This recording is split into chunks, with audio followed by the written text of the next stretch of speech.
actually do like a Princeton-centric roundtable. You know, I couldn't get that because people are cowards, they don't want to come on. But what I have today is a roundtable, a political roundtable. We're going to discuss some international events, maybe some local in the 10, 12 minutes we have. We have Bob Raphael, member of the Green Tea Party. He was a candidate for Princeton Borough Mayor. Council. He's a artist, poet, rebel rouser, activist. He'll talk about anything. Ranter and raver. We have the famous progressive talk show host Bob Carson. Ranter and raver. I accept that. You can see him, Bob Carson, podomatic.com. And we have Kurt Tasselar. Okay. Oh, thank you. First subject. Last but not least. Syria. Sectarian violence, a lot of bombing. The government in Syria, Assad, is really playing for keeps, and now we have a humanitarian crisis in the city of Homs. What should the U.S. and the international community do, if anything? Start off with that and go from there.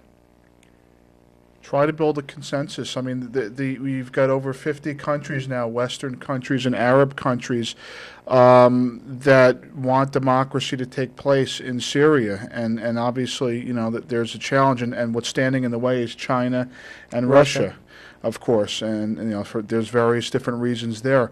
But I think that the Obama administration, and again, Adam, you know my position regarding President Obama. I don't support President Obama. I'm very upset about that myself. But I do think that he's handled. You're coming from a left perspective. Exactly. I think that you know, a lot of what he's done is mirrored the Bush administration's policies. But nevertheless, I think he's handled this okay. I think he's done in terms of the politics of this. He's handled this okay, and you have to build a consensus before you move forward. In the situation with Libya, you know, a lot of people compare this to Libya. Well, you know, Gaddafi made some you know, harsh remarks, and the international community was against him. You know, so it was easier for us to support an uprising that. And the U.S. supplied all the advanced technology, satellites. Drones, special forces, the British, and everything. And everything. Bob Raphael, any comments on this? Oh, sure. Keep it under 3 minutes. I know. I'm ready for a big rant on all of this. It's such a put-up job, the whole thing. And certainly I don't consider myself a sucker. And it is a sucker deal. This war stuff, backed up by big business, and you see Americans talking about it seriously. I don't have sympathy with people who start talking about Syria or Lebanon or any of these places. This is all totally contrived. These wars are contrived. It's very convenient to have wars going on in the Near East rather than having these wars going on here in this country. We never hear in the news about all the wealthy businessmen who are supplying all the arms. That's the real news. You don't hear about that. But these people need I don't know if we can help the sectarian. There's strong sectarian divisions in Libya. I mean, it's hard to actually see where the leadership is, if any.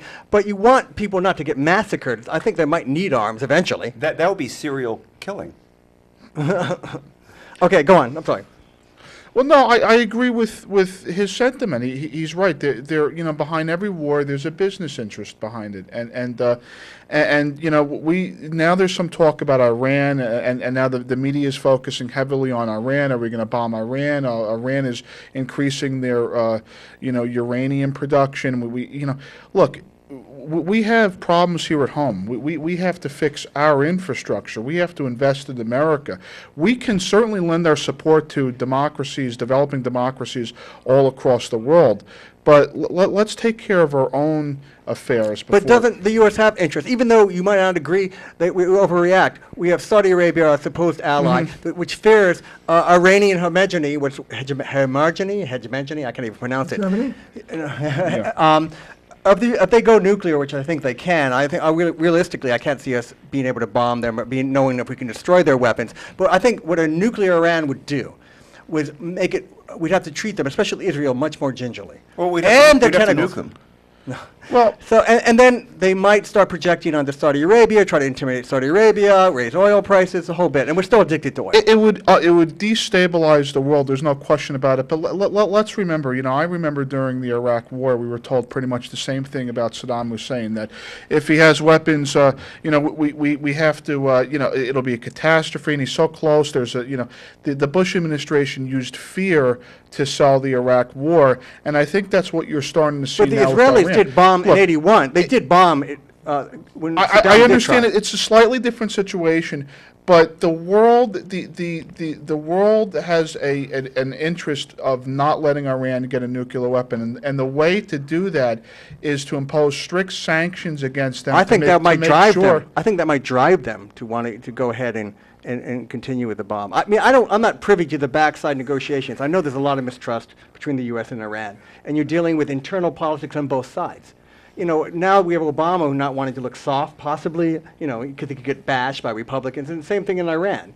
So it must be very difficult to come to a consensus and negotiate. I have faith in inspections. I have faith in the UN inspections. I mean, the same thing happened during Iraq, where we were told that the UN inspections are worthless and they're not working. Well, it turns out the UN was actually right, that Saddam Hussein actually destroyed about 98% of his weapons during the Iraq War. And let's let the inspectors do their job. Let's refrain from all the bomb. And do you know why Iran. he didn't want the world to know that he didn't have weapons of mass destruction? Because he was afraid of what Iran might think. It wasn't the U.S. He didn't think the U.S. was going to even invade. He was delusional to the end. Well, I mean, that's one school of thought, sure. Okay, what about Bob? Going back to the conspiracies of the Well, world. first of all, I don't see any we in any of the. Then what should we do? What should, There is no we. There's no we. What should the US I find do? that point of view, this we business, I find that so unrealistic and so naive. This is a country that's got some very, very powerful, very rich people. It's got a lot of poor people. It has a lot of middle-class people who are getting How come poorer. everyone's fat in this country? How can that be? There is no we.